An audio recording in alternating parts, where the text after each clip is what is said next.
I don't always make prologue series, but when I do, I prefer them to be captivating.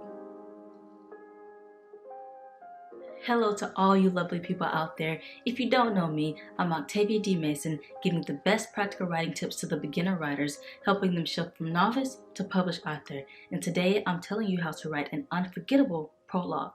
Before we get to that video, don't forget to like and subscribe and hit that notification bell for more content just like this. And while you're at it, grab a pen and a notebook.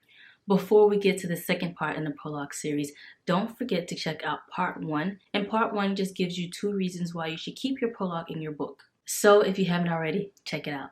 Let me start this video by giving you Mary's definition of a prologue. That's right, Merriam-Webster's definition of a prologue, which is a prologue usually is a preface or an introduction to a literary work. Now, let me give you my definition of a prologue.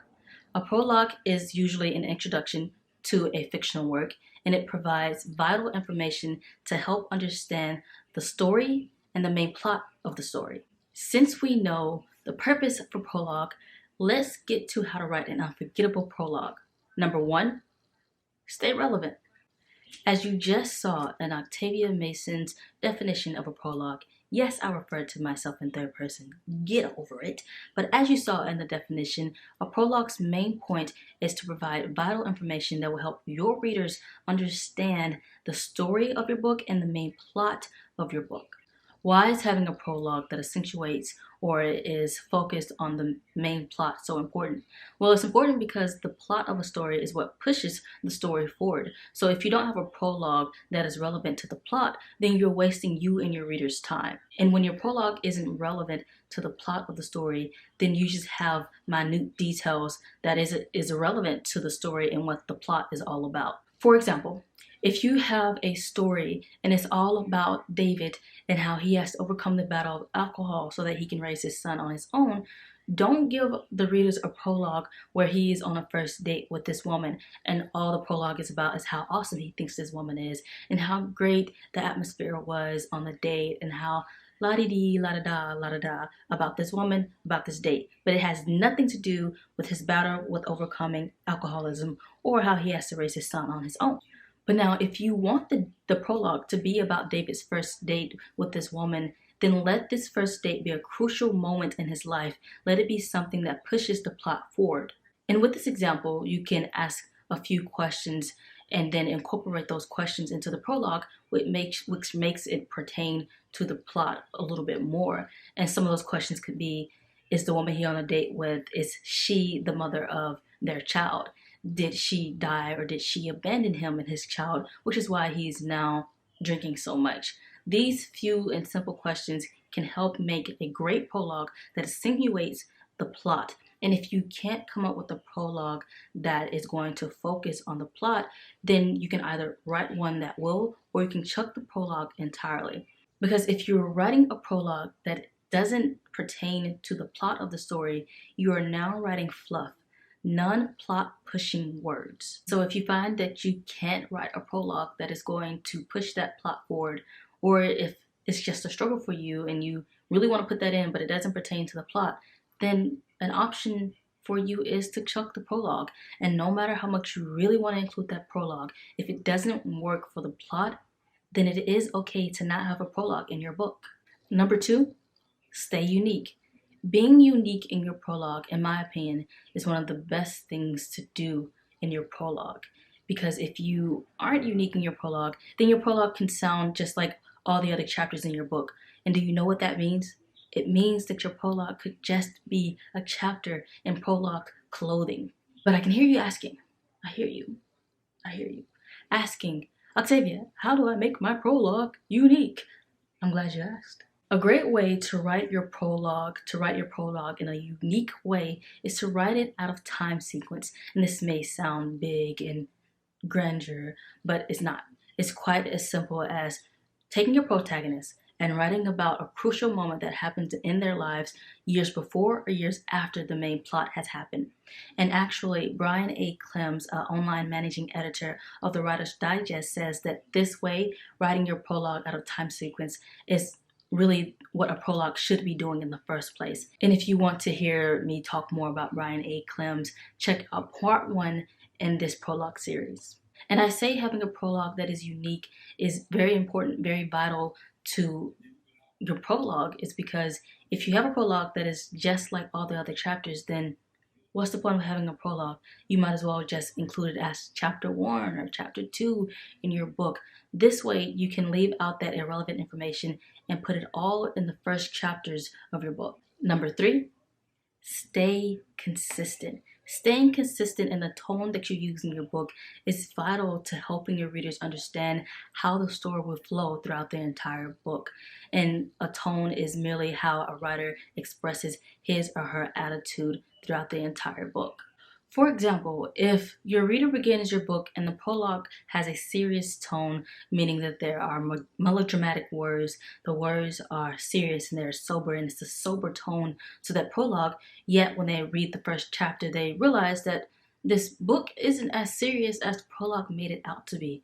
What happens next is that your reader will either flip on back over to the prologue to see if what they read was correct, or if they just didn't understand anything when they first opened the book, or they will either just put the book back down because they're confused and don't know what's going on in the book, because the tone was melodramatic, it was sober, it was serious in that prologue. But when they flipped on over to the first page, the first chapter of the book, there is a comedic tone to the book. There are light tones, light moods, and nothing is as heavy as that prologue.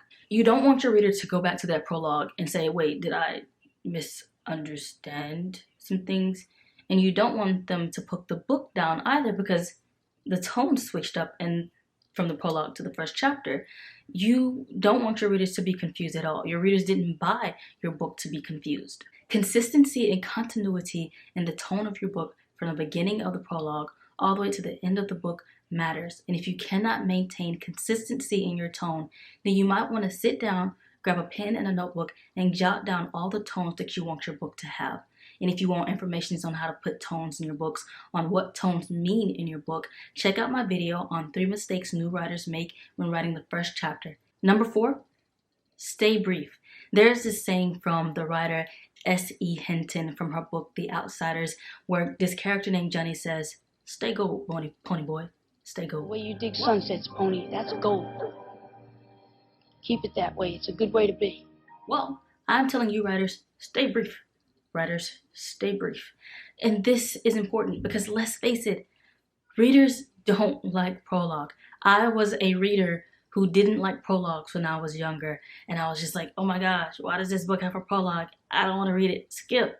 So in order for us to have our readers read our prologues and enjoy our prologues, let's be the writers who make prologues that are going to be enjoyable, that are going to be vital, but are also going to be brief. Because not only do we want to put in vital information, but we also want to be brief, and we want to show our readers that we won't waste their time with irrelevant information, and we won't waste their time by being wordy, because our prologues are very much like the descriptions we write in our books. We want them to be focused on the main details. We want them to be vital to the plot, the main plot of the story, and we also want them to be brief. And if you stick with numbers 1 and 2, staying relevant and staying unique, then there's little chance for you to be lengthy in your prologue. And last but not least, number 5, stay poppin', people. Stay poppin'. And by stay poppin', I mean provide information that is purposeful to the story. Write your prologue with purpose. Your prologue is there to provide vital storytelling to your readers, not for you to expound upon characters and their descriptions and setting descriptions. And frankly, why would you write about your characters in the setting description in the prologue when your readers don't care about your characters yet, and they have no reason to care about your characters yet because they've just been introduced into the story, and your prologue is introducing them into the story? Your prologue is there to give your readers a reason to stay. And you give your readers a reason to stay by writing your prologue with purpose. Don't just give them any part of the protagonist's life.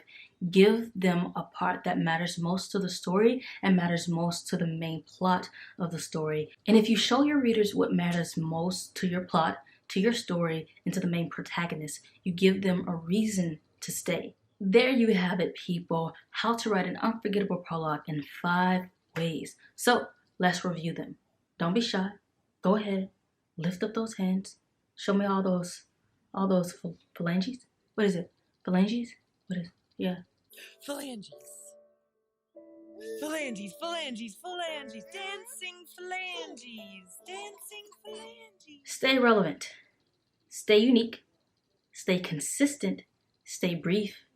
And stay poppin'. Hey lovely people, I hope you enjoyed this video on how to write an unforgettable prologue in 5 ways. In the comments, let me know which way stuck out to you. If you love this video, be sure to give it a thumbs up and check out part 1 in this prologue series.